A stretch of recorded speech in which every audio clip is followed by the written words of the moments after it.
Hey everyone, welcome to No Violence TV. This is episode 1. I've done 2 long versions of No Violence, which is a little bit more just a Q&A.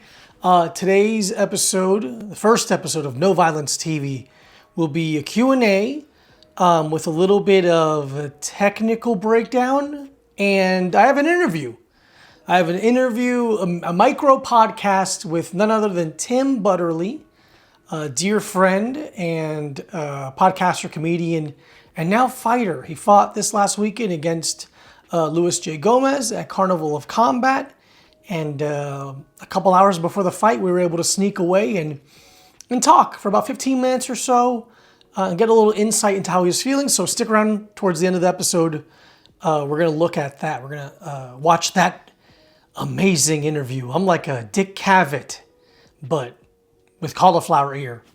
That's the goal. That's it. Dick Cavett with cauliflower ear. I figured it out. So let's now jump into some questions from, I don't like saying fans, people who would happen to follow me for some fucking reason. Nix Mixus. How bad is punching someone / getting punched in the throat? Getting punched in the throat is way worse than punching someone in the throat. I wouldn't recommend aiming for people's throat. It's too small and hidden of a target. It's just kind of, it's too small of a target to try to aim to punch for. If it happens to happen, fine. I can count on one hand how many times a punch has hit me only in the throat. But one time when I was the uke, which means the student who the instructor is performing techniques on, I was holding Thai pads for my instructor, Professor Roger Mamedov at Williamsburg MMA, great guy. And he was demonstrating a kick. And this was very early on. I think that was like a year in. And he threw a kick and I just didn't expect the tension that was coming. And I ended up punching myself in the throat. And I couldn't talk normally for about 5 days, 5 or 6 days. I sounded like I had one of those voice things from smoking cigarettes too much. Like that guy from South Park. Whatever happened to that guy? I'm not going to read people's names anymore. How about that? Asks, best tip to beat someone bigger than you. I'm 5'2". My best tip to beat someone, meaning you have to fight them. You're fighting them now. You can't run away. I'll answer this in 2 ways. One, let's assume you don't know anything. Okay, so let's say you are 5'2" and you're fighting someone who's bigger than you are. I would shell up, meaning keep your guard super high. Don't try to attack. Just try to keep your eyes on them and breathing and sustain that first wave of attack. Okay, they're gonna flail, they're gonna miss, they're gonna hit your forearms, they might hit your face, but just try and breathe and look forward, okay? After that first wave, they're gonna get tired and their hands are gonna lower, okay? That's when, if I was you, I would either try and kick them in the stomach with a teep or try and grab their ankle, like just dive for their ankle, post so their shin, it's called a low ankle pick, like your neck almost on the inside of their shin and grab their foot and just tilt sideways so they fall over like a tree. Keep holding on to the ankles, you stand up and then kick them in the head. I don't know. It's really hard to say because who knows what the circumstance is. How much bigger are they than you? Do they know how to fight? You know, there's a lot of variables there, but whenever I think about fighting someone way bigger, I think about going to the extremities of like, I'm looking for wrist locks and I'm looking for heel hooks. That's what I'm looking for way bigger people, okay? But learn Jiu Jitsu. That's really the real answer. It's hard to beat someone who's bigger than you are and better than you are. Will the Bean asks, what's the correct way to throw a punch if you've never thrown one? Okay, so obviously it depends what punch you're throwing. Let's keep it simple. Let's think of a right cross, the rear hand going in a straight line. You want to pretend you're pouring a cup of tea. So I'm turning my hand over. I want to aim with the first 2 knuckles, the knuckle of my pointer finger and the knuckle of my middle finger. That's the point of impact. That is the tip of the arrow head. So don't think about it as this one flush, big 4-knuckle thing. Think of it as smaller, this one small surface area, and I'm turning over, I'm trying to land that. The issue, a lot of times, is that the average person has not built up the wrist strength to deal with that speed and tension. So they'll end up buckling their wrist up or hitting on the low end of the knuckles and buckling their wrist down. And this is where you'll feel strain. This is where your subconscious will hold you back from punching as hard as you probably could because it knows that first joint is going to be what gives first. I remember Eddie Alvarez, a great fighter who's fighting soon, was talking about how you could always tell a knockout puncher based on their wrists. Because if that joint, if that thickness is there, you're gonna be able to throw really, really hard. When I go hard rounds on the heavy bag, my indicator that I should stop is that my wrists start hurting. It's not fatigue. My arms aren't blown out. None of it. It's just my wrists start giving out.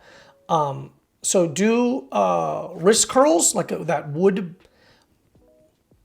stick with a rope attached to it, and you're pulling up a weight. Wrist curls are fantastic. Let me just grab it actually, because it looks hilarious. I literally keep this next to my bed. It's not a sex toy, even though it very much could be. And you slide your hand into it, and it works at flexion. And you can tighten the tension. It's like 25 bucks, nothing crazy. It's Marcy is the brand. I don't remember what the exact name of this thing is, but I sit here and watch TV and do about, 35, 45,000 reps of this, and I feel good to go. Like, this is a really, really great tool if you're a striker in any way, shape, or form. I really can't suggest this enough. And for kettlebelling, because when you're in the rack position, your wrists want to give out, but Marcy, I don't think I have any other words on it, but Marcy, phenomenal tool. A great Christmas gift for, or other holidays at the end of the year. I'm not saying anything. Great. But strengthen your wrists, you'll punch harder. Kengoff asks, what are the tells that fighters give off that should make people not think of fighting them? A, strange way to structure that sentence. B, what are the tells they give off? I mean, everyone knows the cauliflower ear. Don't fuck with anyone. How about that? How about be a nice person, okay? First of all. 2, fighters dress terribly. So if someone's dressed terribly and they have a thick neck, like neck thickness is usually an indicator, because it's, unless they're huge, obviously someone's gigantic, they're gonna have a thick neck, but if someone is like not that bulky, but they have a thick neck, that means they grapple, okay? So be careful of that. If they're very calm when you're kind of fucking with them, that might also be a tell to it, but again, the most important tell is someone who wants to fight you. Like, if they're that interested, maybe there's a problem. I'm not saying that everyone that wants to fight people is good at fighting. Obviously, that's not true, but something to think about. But again, don't fight anyone. Elder Misanthropy asks, is Taekwondo effective in the real world? Can you even get far enough to do those kicks? Kind of. Yes, it can be effective. Taekwondo by itself is a hyper-specific martial art, and it's a difficult martial art to win MMA fights with. But here's my point, or here's an interesting point, I should say, with, let's call them second-tier martial arts, meaning not boxing, not judo, not jiu-jitsu, not Muay Thai, not wrestling, or sambo. So anything underneath that. The weirder Aikido, Taekwondo, karate, these things. They're not bullshit martial arts. They're just less useful. Let's say it's a street altercation. Guy A has 0 training. 0. Guy B has done Taekwondo for 3 years, 2 years even, a year. They get an argument. Taekwondo guy is gonna win. Why? Is it because of the proficiency of his techniques, that the techniques are that good? No. It's because he is going to do them without second thought. This guy A, is going to have death by indecision. He's gonna go, I don't know what to do. Guy B is just gonna go. And he's gonna fucking do 720s and tail grabs and any other snowboarding trick that they happen to do in Taekwondo at this guy's face. And he'll win. So is it effective? Depends on the situation. Second part of your question, that's kind of interesting. Can you get far enough? This is interesting. You could start far enough. You could initiate a a fight from being a little bit further away. You can feel them coming and you just fucking do a crescent kick, or I don't know Taekwondo names very well. Spinning back kick, whatever, spinning heel kick, any of those things. So it depends on the variables, right? I think it's useful as an MMA fighter, even if you don't, like I don't do Taekwondo. I've never done a class Taekwondo, but I have practiced some spin stuff because it's very useful as a fighter to have just a couple, I'll call them unorthodox techniques, so your opponent can't get too comfortable in knowing your arsenal. You always want your opponent second guessing their instincts, right? If I'm just boxing and then doing outside single legs, even if I'm good at it, they're gonna be able to relax in that consistency of technique, right? But if I'm always boxing and then I throw a question mark kick out of nowhere, now they go, oh, they did that. What else could they do? And the second you get your opponent asking themselves, what else could this person do? Their entire skill set will diminish because now it's concern. Now they're worrying. And that's a great thing to do. I like being very, my fighting is very basic. I don't do anything that's that wild with my MMA fighting, but I do throw in switch kicks to the inside leg, or a Superman punch, or a question mark kick, or you know, I like once in a while throwing these little random things so that person can't get comfortable. That's a really good thing to think about. My buddy Sean, hey Sean, how long to train BJJ before I can comfortably outclass anyone who's never done it? This is okay. Here we go. I believe in Jiu Jitsu, there's two fights. There is Jiu Jitsu versus the ignorant, and Jiu Jitsu versus Jiu Jitsu. Jiu Jitsu versus the ignorant is anyone who hasn't trained. That's your first concern. That is your primary concern when you start BJJ, is being able to defend yourself and then thrive against people that don't know what's happening. Little by little, you'll start against like being able to beat people that are smaller than you, then equal to your size, and then bigger than your size. Then you restart that concern. Jiu-Jitsu versus Jiu-Jitsu, being able to beat people that are good at Jiu-Jitsu but are smaller, beat people that are good at Jiu-Jitsu but equal to your size, being able to beat people that are good at Jiu-Jitsu but bigger than you. Very hard to do, but that's a goal. That should be a goal. So how long for this? Obviously depends on your size, right? Let's say average man, somewhere around 185 to 155, somewhere. I'm sure someone's gonna, I don't give a fuck what you weigh. Average man, give me 18 months. Year and a half. Give me a year and a half, and you should be able to neutralize someone who doesn't know what's happening. You might not be able to like dominate and submit them with like fucking Ezekiel's or whatever, something fancy, you know, but you should be able to defend yourself. Too often in the beginning, we let the fun aspect of catching submissions on people take us away from the idea that your job is to not get killed. That's your concern, is not dying. Then your concern becomes killing, right? In that order. So I think 18 months is a pretty decent amount of time if you're training 2 to 3 times a week to be able to defend yourself and thrive against someone who is around your size, maybe a little bigger. I think every 2 years in Jiu-Jitsu, you should be able to beat someone.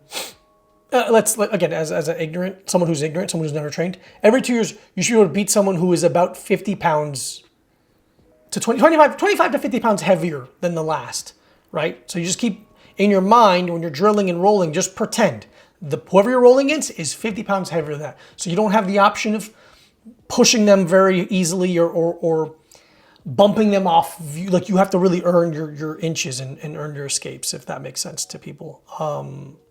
18 months is my answer. Oh, Sean had a second question. Sean had a video question. So let's watch that now. Let's see. So Sean is asking about his kick, his round kick technique. Sean's trained boxing for a while. He just started doing some kickboxing stuff. Let's see. There's a round kick. Not bad. You're elevating your non-kicking heel, Sean, but you're not rotating it very much. You want to think of whenever you kick, let's say with your right leg, your left foot is doing the majority of opening the door of that possibility. So you want your foot, let's say I'm kicking with my right leg, you want your left foot not only elevate the heel so there's less surface area, meaning less friction, but you want that heel to turn, which allows your hips to turn over. Not bad. Good job, bud. Come to more classes. Nick has a video question. Diego, Nick Null here, first time, long time.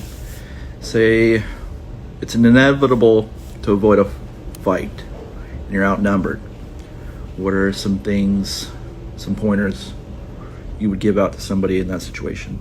Okay, thank you for the question, Nick. A, depends how many people, obviously. B, if you can't run, try to avoid corners. Try not to be cornered in anything. You want the ability to move laterally and go away. I personally would prefer a wall behind me. Like, I think a lot of times people are like, don't get stuck on a wall. Kind of. Here's my issue. If there's a wall behind me, I know there's not a person behind me. So if I can tighten my area of concern, that I think to me makes my life easier. If I have a 360 concern, that's a lot to have to worry about. So I would say, I think it's better to have, if you're gonna fight, like again, if I don't want to walk behind me because I want to be able to run away, but let's say I can't run away, I have to fight. I'm gonna just fucking stand against the back of a wall with my back to the wall and go. Second thing is you're gonna lose. You're gonna lose. They're gonna win, right? What are you worried about? You're worried about organ failure. You're worried about like really bad injuries, right? So like protecting your head and lowering yourself down. Just know that in terms of human psychology, a person who gives up in a fight is gonna take less of a beating. Not always. There are psychopaths who just keep hitting you. I'm not saying always. But if you cover and just go down to the ground and just make a ball, they'll hit you a couple times. They might rob you. But sooner or later, they're gonna move on. They need the fight back to survive. Then, it kind of depends who you want to be later. In Good Will Hunting, there's a scene where Matt Damon is talking to Robin Williams, and he's talking about how his foster father, at the end of the night, would lay down a belt, a branch, or like a stick, and a wrench. And he'd say, pick one for him to beat him with. And Robin Williams goes, well, I got to go with a belt on that one. And Matt Damon goes, no, I went with a wrench. And Robin Williams goes, why the wrench? And Matt Damon says, because fuck him. And that's tough as shit. That's the kind of shit that, again, I'm not saying this is good. It's just how I feel about the world and how I feel about myself. That's what I want to concern I can't help but be honest with myself, and that type of shit makes me feel Super Saiyan. Like, yeah, you beat me, but you didn't break me. Right? Like that. So if you want to fight back, if you want to throw some hands on 4 or 5 guys, go ahead. They're gonna go harder on you, but tomorrow, if you get to live, who knows? I'm not saying it's always gonna be like that. You get to kind of be like, yeah, that's right. Fuck you. But that's not good advice. I'm being honest. I'm telling you right now, it's not good advice. You shouldn't listen to this advice, but I'm trying to be honest with how I feel. Okay? So take that with a grain of salt.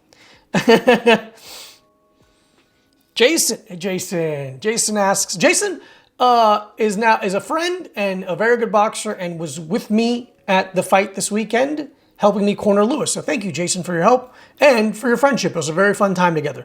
Jason asks, in your opinion, what's the most important punch to master in boxing? Here's what we're going to do. I'm going to go to the gym right now, and I'm going to give you a good answer. I'm going to give you a real answer with some video. So let's do that right now. Let's go to the gym. Okay, so Jason asks, what's the most important punch to master? Obviously, it's the jab. I don't think anyone's going to disagree with me on that.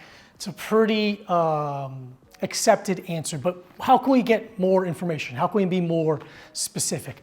I think if you start thinking about the jab as a tool that has multiple usages, then you can get more out of the punch. What do I mean by that? Now, there's different ways of thinking about this. Let's think of it right now for simplicity's sake. In terms of tension, we'll think of it as 3 options of jabs based on different tension. There's more, there's different ways to think about it. Let's just keep it simple right now. Let's think of 3 variations of jabs based on tension. So 1, we have our standard meat and potatoes jab, our normal jab where we're turning our hand over and we're getting a little pop on it. You know, it's not a knockout punch, it's still a punch in the face. So we're turning our hand over. I like limiting any body language to my jab, so I try not to have any kind of hitch to it where again, this is body language, right? I don't want to tell you that a jab is coming by pulling my shoulder back or dropping my hand or making a big inhalation. I want my jab to just go. So I like telling my students, pretend someone is pulling the hairs on your knuckles. That's what's moving forward. So instead of anything like this, boom, where it could be fast, I'd rather just extend the arm. Just snap the hand over. So that's our first jab. Just our standard regular jab, good extension, good retraction. That's in the middle. On opposite ends of those options is a very, very light jab, which I call a flick jab, and then a stiff jab, okay? They have different usages. Our flick jab is, I like a Mexican style jab, meaning the hand doesn't turn over on the flick jab, it just stays thumb up. It's very fast. I can also throw 1,000 of them before I get tired. So the payoff is it's very fast and I can throw a lot of them. The downside is not very powerful. It's not going to knock anybody backwards. But as long as I use it for that specific reason, to set things up, to close distance, to eat up space, that's fine. Use a tool for how it's meant to be used and you'll succeed. On the opposite end of the spectrum is a stiff jab. This is not a push jab. There's a difference. A push jab, I almost leave the arm out. Okay, I don't like using these very, very often unless someone just keeps a high guard continuously. I'll just shove them back. But a stiff jab is a regular jab. I'm still turning my hand over. I'm just putting a little more mustard on it. I still don't want any retractionary movement beforehand, and I don't want to blade my shoulders too much on it. I like keeping my rear elbow nice and high. I still go back all the way, and I still come back all the way. I could step on it. I can stay still on it, okay? Payoff, it's hard. It's still pretty fast. It's not a slow jab. It's still pretty fast. Downside, it costs more energy, okay? Especially with jabs that you're setting up combinations with, you're probably going to miss. So are you interested? Are you willing to burn off energy with potentially no physical payoff, meaning no contact? Or would you rather use a flick jab to close that distance before you throw something else? Think of your jabs, and again, this is my opinion. Someone else can disagree, that's fine, whatever. I like thinking of jabs as probes, as rovers. So like when we go to Mars, we don't send people. People are too valuable. We don't want to lose lives. So what do we send? We send a little fucking robot. Who cares if it doesn't come back? It doesn't cost us physically, emotionally, that much. That's what my jab is. Boom. My jab is echolocation. Okay? I want to be able to throw that jab and find something, right? So I'm asking where things are. Bam, bam. Then I can throw the secondary hand. So mastering the jab is very obvious. I think we could get more specific. Master those 3 variations of jab, and now you're on your way. Now you have more usages per tool. That's a deeper arsenal. Now you're a more dangerous fighter. Back to the studio. Okay, hope that answer helps. So that's the question portion of Nightlift TV Q&A, a little bit of video of a technique breakdown. So now we're gonna move into the interview with Tim Butterly. Thank you so much everyone for watching. We'll talk to you soon, bye-bye. Hi. Hello. What's up, buddy? Not much, man. How are you? Chilling. How you feeling? I feel pretty, relaxed. Yeah. I think I thought about this, just so everyone knows, this is fight day. Yeah, so it's fight day. Welcome to No Violence TV. I don't know what I'm calling this, the longer version of No Violence. No Violence TV, that's pretty cool. That's pretty cool. Okay, so maybe I'm gonna call it No Violence TV. We're at the venue now. We just did the Oh, what about Mo violence? Like you have no violence. Mo Mo violence. violence, you know. Mo better Monday violence. Mo violence, less problems. Yeah, exactly. I'll do some variation. So we just did the rules meeting. The fight's gonna be in a couple hours. I thought I'll pull you to the side. Yeah. Get a little talk. Do you want to honestly know how I'm like feeling, or should I fuck around about it? Because give me a little bit of both. Okay. I like reality. I like honesty. In my honest feeling is that like I expected to right now I expected to have like squirrel brain almost. And as it happens, I'm feeling pretty fucking relaxed. Yeah. And are you surprised by how relaxed you are? Yeah. And it's I mean, anyone who knows me knows my personality isn't like geared toward like, 0 to 100. Yeah. You know, like I'm almost like passive as a dude. Yeah. So there is like a thing, like when I'm training and sparring, I do kind of have to I have to switch from dad in the car. Like literally, I have to go from dad in the car till we get inside, and now it's like, these guys are gonna fuck me up if I don't turn this on. So I thought maybe I'd have to be like living in that, and as it turns out, I think chilling for now is probably more helpful overall. Yeah, because my thing with fighting and like getting yourself ready for the moment, I think the assumption for the average person is like, I gotta be a killer at all times. Like, no, you gotta be yourself. Dude, oh my God. So, all right, so one of my coaches, Rick McCauley, big, like, legendary East Coast Jiu Jitsu guy from the 2000s. Yeah. He sent me a text yesterday, and he said, hey man, good luck. I just wanted to share another Rick Mack story with you. And he goes, so when Hoist was fighting Yoshida for the second time in Pride, they were backstage, and Hoist is like hitting himself and like kind of like getting primal. And Hickson is standing there laughing, and he's like, ha ha ha ha ha. And Hoist goes, what are you laughing at? I'm going to smash this guy or whatever. And Hickson goes, this is not my brother. My brother fought whoever with a 67 heart rate. Yeah. He said, be Hoist. Yeah. So I'm just gonna be Tim, man. Just be Tim. Yeah, when you try to play outside of your honest voice, because again, this is martial arts. With all things, though. With all things. With all things. Exactly. The further you stray from yourself, the closer you come to peril. Yeah, because you're trying to play as someone else. So there's that delay of, who am I? Ooh, yeah. What would this person try to be doing? And it's like, that's the failure. Yeah. The honesty of oneself and displaying that honesty is not only easier, but it's more rewarding. Yeah. Winning as someone else is nowhere near as rewarding as winning as yourself. Yeah. And the thing with when I'm training, like I think like jiu-jitsu just by itself is obviously such a great kind of vehicle for self-expression, because the hitting aspect isn't there, so it's more discomfort. And the feeling of like, I don't want to get tapped.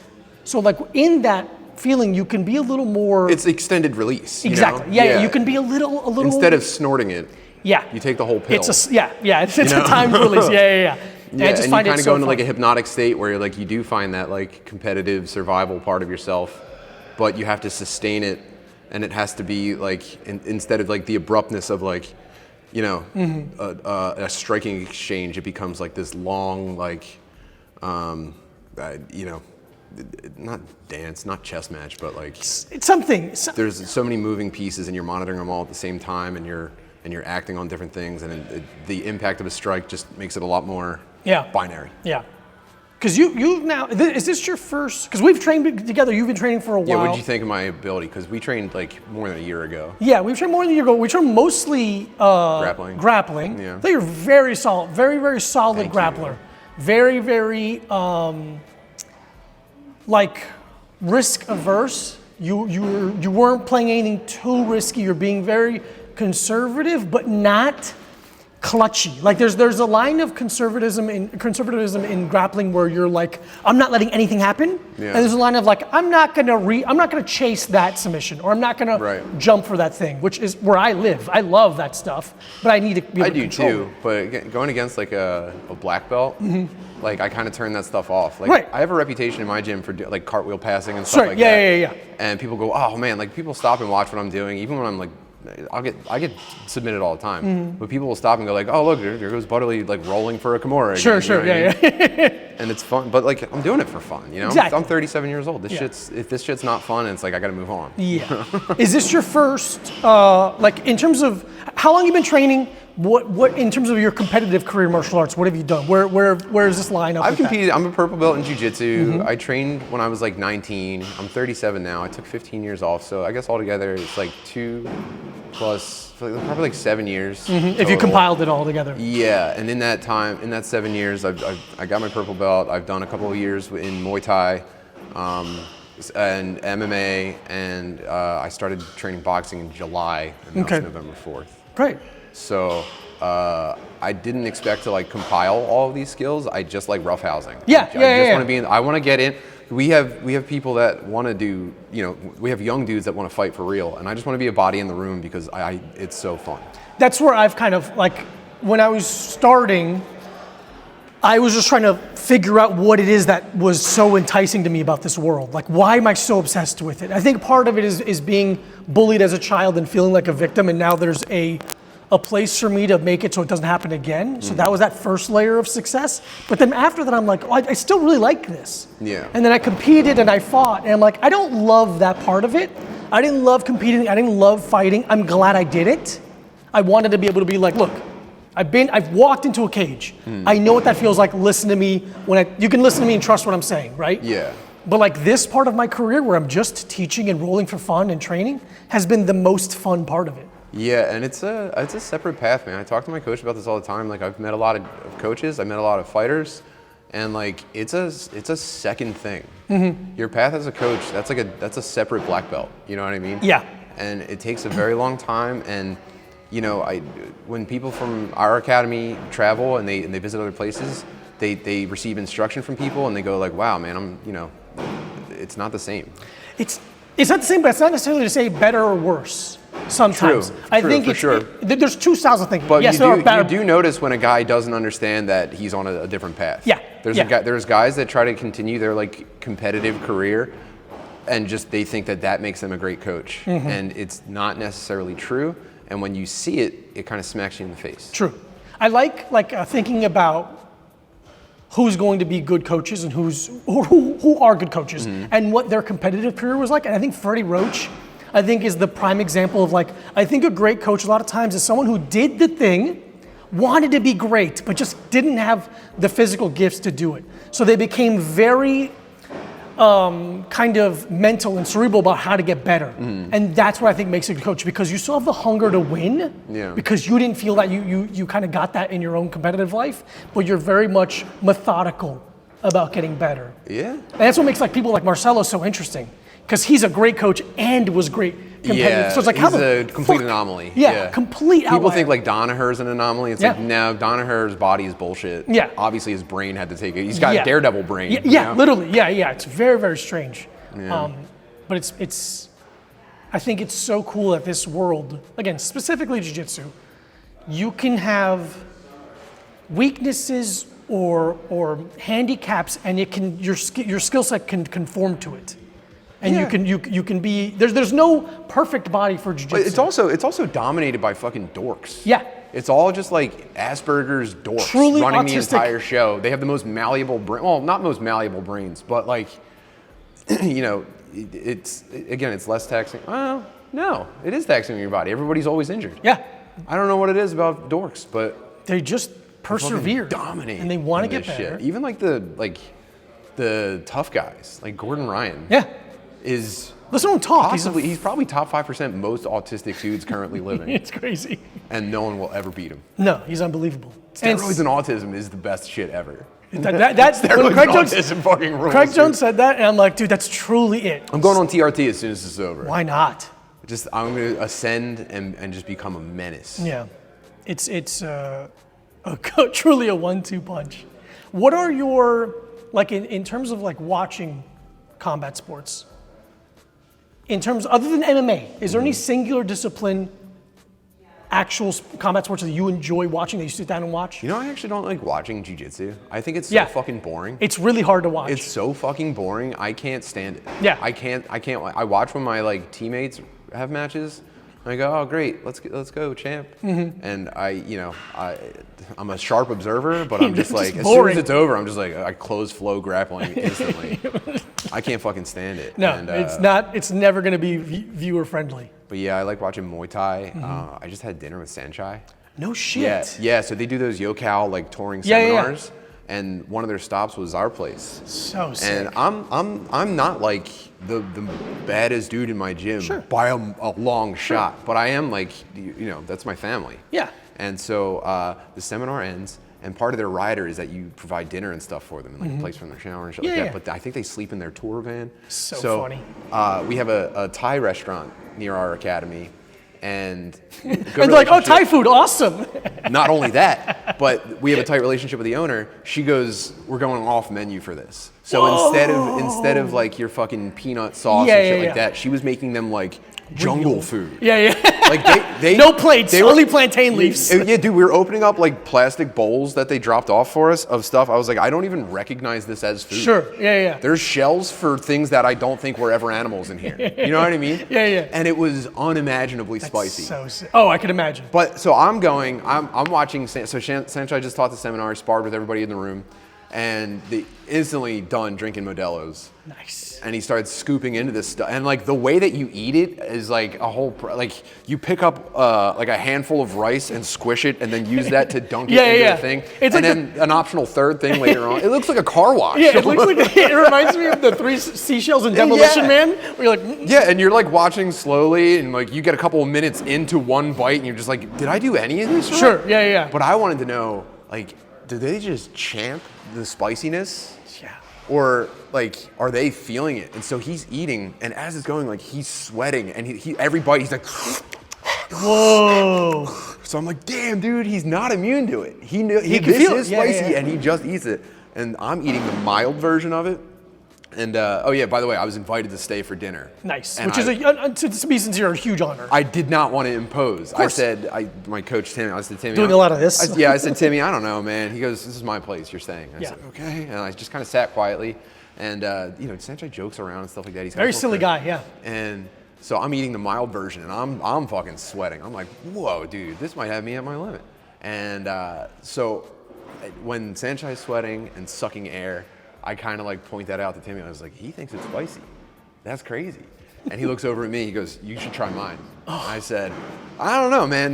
I think I'm dying with this. I said, I can't imagine yours being spicier than mine. This is the worst thing ever. He said, you got to try mine. Fuck. And so Sanchai hand feeds me a scoop out of his bowl of nightmare soup. Sure, yeah. I think, yeah. Of haunted house bowl. Someone dipped a ladle into hell and dumped it into a catering bucket for us. And so he hand feeds me, and I eat it. And dude, I'm telling you, I'm already, my taste buds are already dead. Oh, fuck. And so I eat it, and I go, not as bad as mine. And he goes, oh, his eyes light up. He goes, you're very strong. And I went, funny. whoa. I think they just mislabeled them or Sure, something. sure. But yeah, I got to champ some spicy food in front of Sanchai. so And that was my fucking funny. mystical That's experience dude, in this it's- fight camp. Getting to be around legendary fighters and like talk with them. You feel like you're at the mountaintop. Yeah, man, it's really strange to be like, holy fuck. Yeah. This is nuts. I used to spar at Henzo's in Manhattan sparingly once in a while. The hardest fight I've ever had, ever in my life, was some little Russian dude at Henzo's upstairs in the cage while Henzo was watching. And this guy was he was trying to kill me. That just made me nervous. Yeah, he was trying to kill me. I sparred Henzo once, and he was very nice. Yeah. It was very cool. I sparred a son in front of him, and that was because Henzo's like, kill him. He's like trying to get me to kill a son. Oh, yeah. But then the craziest one was, Henzo's crazy because Yeah. it's like, what if you took a Gracie and then kind of gave him like a Bronx attitude for Truly, no reason? truly. That's fucked up. I was at Henzo's in the main room, and Igor Gracie had a fight. And I came up to him because we had a round next, and he was filming. I'm like, oh, you have a fight? And he goes, yeah. I'm like, who are you fighting? And he goes, blah, blah, blah. I'm like, is he a wrestler? He goes, yeah. I'm like, I got you. And I just fucking shot on him like 1,000 times. Shot. And just was giving him good rounds. And he's like, thank you so much. I continued sparring, whatever, blah, blah, blah, blah. The session ends, I'm fucking sitting against the wall. And he walks over and puts his head next to mine, leans over and goes, your family, you're welcome here anytime. Ooh. And that was like I almost fucking cried. Yeah, man, that's like, Yeah, fuck. that's an ascension, man. That feels really nice. Yeah. It feels really nice. And if that's on the other side of all this suffering, then it's definitely all fucking worth it. And dude, I get that feeling every day from the people I train with. Like, that's my real people. That's my real family. I'm like, it's cringe to call yourself a martial artist, I think. Just because of like the history of like just lame implications. But like, comedy, I think, is mostly bullshit. I tried corporate IT work for 15 years. That was all bullshit. My real family are the people that I spend, like, I have 3 kids. They're in the gym every day. It's so sick, with dude. our coaches and our partners' kids, and like all of our free time, we hang out and spend together. And it's like, that's my real family. Yeah, it's beautiful. I get that feeling broken off to me every day. Yeah. And all I have to do is show up. Because you're that to your kids. I'm that to my kids. You know, I teach awesome. I coach the kids program. Yeah. You know what I mean? That's my real shit. That's so sick. Well, we're fighting later tonight. I'm coaching against Butterly, unfortunately. I'm a huge fan. I love you. I love you too. I want the best for everyone, but this is Tim Butterly. Follow Tim Butterly. Listen to Dad Meat. He's the man. Field Tripping. Yeah. You got to watch Field Tripping. It's great. Thank you so much. Subscribe, like, jack me off. We'll see you soon. Great work. You're the man. Thanks, man.